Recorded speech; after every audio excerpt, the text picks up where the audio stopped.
Oh, Visage. Oh, Sad Square Studio. All I needed was an excuse to talk about this, and you delivered. In the 11th hour, salvation came to me, and now I say unto you, get thy tinfoil hats ready, fam. Because we're going full in on Visage today. We're going hard on LSD experiments, government surveillance, links to real-world covert operations, cover-ups, and purgatory allegory. Now, Visage is kind of odd in its storytelling. You can play through the game, paying no mind to hints and secrets, just going from A to B, and you'll get a story quite similar to what was covered in Part 1. It's kind of a neat 2-for-1 deal. The foundations laid for some of our characters are covered in this video, so go check it out before continuing, and keep in mind, these are interpretations of storytelling. I'm not an explanation channel. If you have more ideas to add or want to take something from me and run with it in a new direction, please do, and I would love to hear your thoughts about it. But as always, keep it respectful. Now, do you have your tinfoil hat ready to go? Make sure it's on nice and snug. When this image first came to me, I thought, that's strange. That seems pretty deliberate. Well, of course it was. This image for the chemical composition of LSD was held within a secret location on a VHS tape belonging to the character we're playing, Dwayne Anderson. VHS tapes came to America in 1977. The computers in the hidden area can arguably be placed to about the mid-1980s. Dwayne's time in the story takes place in 1985. So, Dwayne, what were you doing before you ended up in this house? As we talked about in the first video, the game opens up with a family annihilation taking place. Dwayne is murdering his wife and 2 children, then turns the weapon on himself. Dwayne is dead as the events unfold, caught in an in-between prison of purgatory. Dwayne is directly involved with and partially responsible for the fates of the residents of this house. That's why he's here, to suffer for the things he was complicit in. Now, before we go any farther, I want to put this out there. There's no explicit naming of MK Ultra or the CIA within the game, at least not that I uncovered. There are parallels to operations and methods, but that's all it really is, parallels. The game takes place in Oregon, with a zip code from Spain. So in regards to the parallels between Visage and MK Ultra, remember Operation Midnight Climax, where men were lured by prostitutes to rooms bugged with cameras and 2-way mirrors. They were drugged and observed without consent. Remember the surprise LSD interrogations, where CIA operatives were given surprise doses of acid and LSD and then subjected to observation and interrogation, again without consent. There are over 140 sub-projects to MK Ultra, and it was officially sanctioned for 20 years. So let's revisit 1961 and the story of Lucy. In the 1950s and 60s, autism, childhood schizophrenia, and childhood psychosis were interchangeable terms. We know now that that's very much not the case, of course. To understand Lucy's story, let's talk about a man named James Whitey Bulger, an Irish-American crime boss who found himself in prison and participating in MK Ultra mind control experiments with LSD under the guise of helping with the study and treatment of schizophrenia. Bulger said, in minutes, the drug would take over, and about 8 or 9 men, Dr. Pfeiffer and several men in suits who were not doctors, would give us tests to see how we reacted. 8 convicts in a panic and paranoid state, total loss of appetite, hallucinating. The room would change shape, hours of paranoia and feeling violent. We experienced horrible periods of living nightmares and even blood coming out from the walls. Guys turning to skeletons in front of me. I saw a camera change into the head of a dog. I felt like I was going insane. After moving into the house, this is what begins to happen to Lucy. She hallucinates that something in the TV and radio are talking to her. A baby-faced demon appears, forcing her to do things she doesn't want to do. She kills her pet bird, to the absolute horror of her parents. Psychology Today says of animal abusers ages 6 to 12, this is a child who intellectually understands that it is not okay to hurt animals. This behavior is not due to a lack of education. Instead, the animal abuse is more likely to be a symptom of a deeper psychological problem. Lucy is taken to see a professional. Her parents are given syringes of medication from new doctors. They're told that Lucy's life could be in danger and that they must do this to save her. Dosing her made her worse. She starts to have several imaginary friends. She behaves erratically and takes her own life in the presence of the baby-faced demon.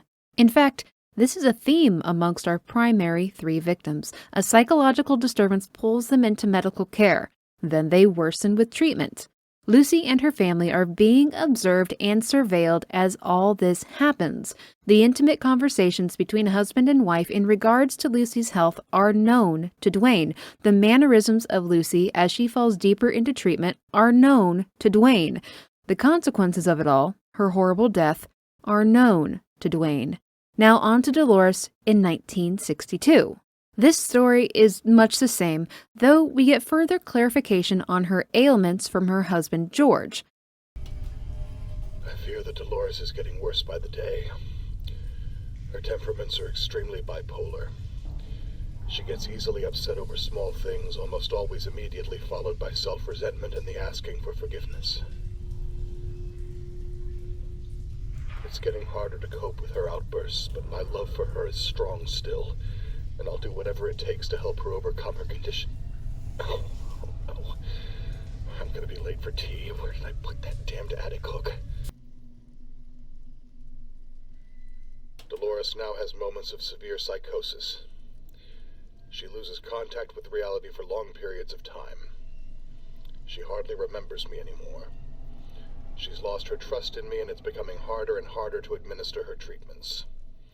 She sometimes forgets where she is, or even the fact that she has to wear clothes. She keeps on scratching her nails or banging her head on doors.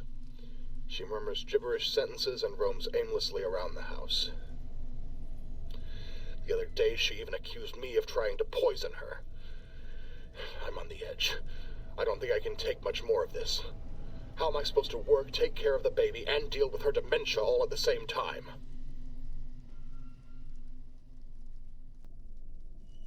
I now fear for the baby. She has become obsessed with him. She says she can always hear him cry over the baby monitor, even when it's off. She has trouble differentiating him from the dolls in the house. Once she threw a doll away, realizing it wasn't the baby. I am horrified at the idea that she might do the same to the baby, thinking she's holding a doll. I've got rid of all the dolls in the house, and now she keeps on calling him, never remembering where he is. I have to keep a constant eye on both of them. The only time I can get some work done is when she's sedated.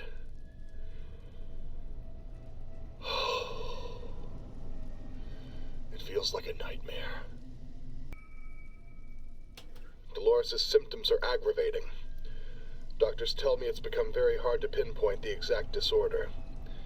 They tell me she's got symptoms of schizophrenia, bipolar disorder, psychosis, dementia, and more.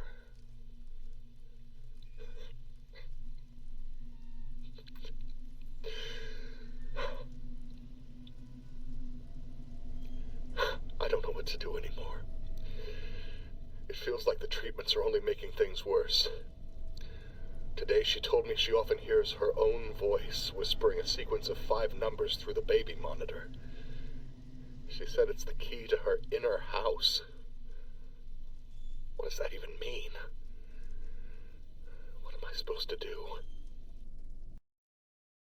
At first, I speculated that George himself may have been involved in Dolores' drugging and deteriorating condition, but after further review, that doesn't really seem to be the case. George was truly worried over Dolores and wanted to help her. He loved her. He tried to get her help, but again, this supposed treatment just made her worse over time. In regards to the effects of psychedelic drugs, from mentalhealth.net, these drugs can induce temporary effects that mimic psychosis. However, these symptoms typically cease when the drug wears off. For most people, psychotic symptoms will not be present after first use. It's only after repeated use that psychotic symptoms become more prevalent and long-lasting. She starts out getting upset over little things, feeling regret for her emotions immediately after, and requesting forgiveness. They're outbursts. George gives her treatments at home, but hold on now. Lucy entered treatment due to the killing of her pet bird, so what caused Dolores to enter treatment? Well, a couple things. George and Dolores are an older couple, yet they enter the home with a baby.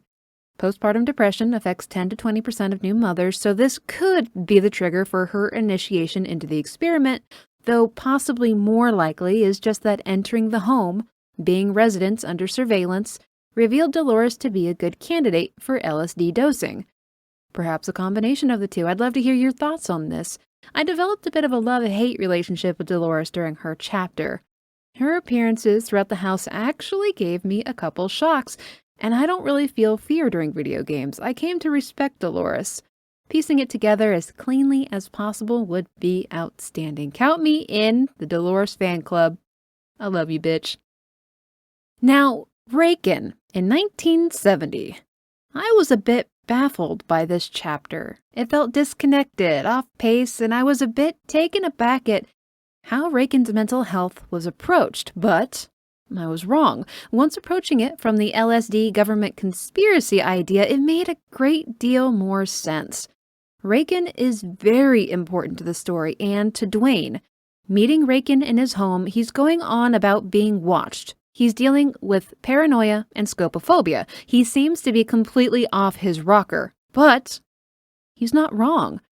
Rakan is being surveilled, of course. He yells at things in his home. But what if there are actually people in his home tormenting and taunting him to see how he reacts? He's a single male in a large home, and almost a decade has passed since Lucy's story. There's an escalation against Rakan, a more involved drugging and stalking process, which becomes the downfall of those running the experiment. After Rakan discharges his weapon at a shadowy figure in his home, his neighbor Rose calls the police. She's observed him acting erratically in his home. Rakan told the police that someone broke into his home, though the police found no evidence of any break-in. This implies that outside forces interacting with the house have easy access to it. When doctors speak with Rakan, he's suspicious of them, refusing to answer most of their questions and accusing them of being a part of a ploy against him. One of his doctors, Dr. Walter Smith, is familiar with Rakan's diagnosis of scopophobia, and when his erratic behavior is mentioned at a debriefing, he's curious as to what Rakan was searching for in his home.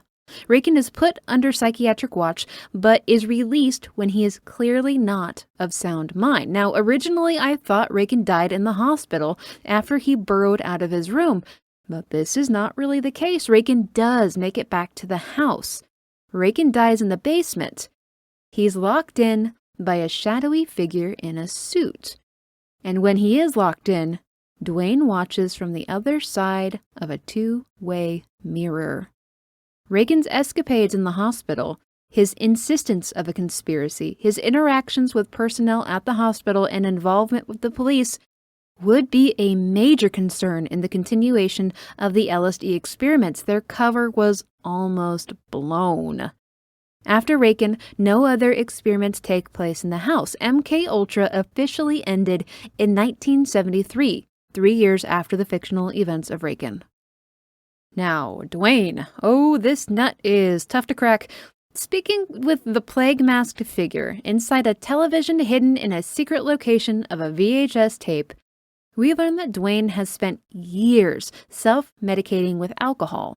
Eventually, he escalates to a cocktail of drugs, one of which being a prescription for lorazepam, an antipsychotic used to treat schizophrenia and bipolar depression. Another is chlorpromazine, another antipsychotic used to treat schizophrenia and manic depression, a prescription from a Dr. Andrew Smith.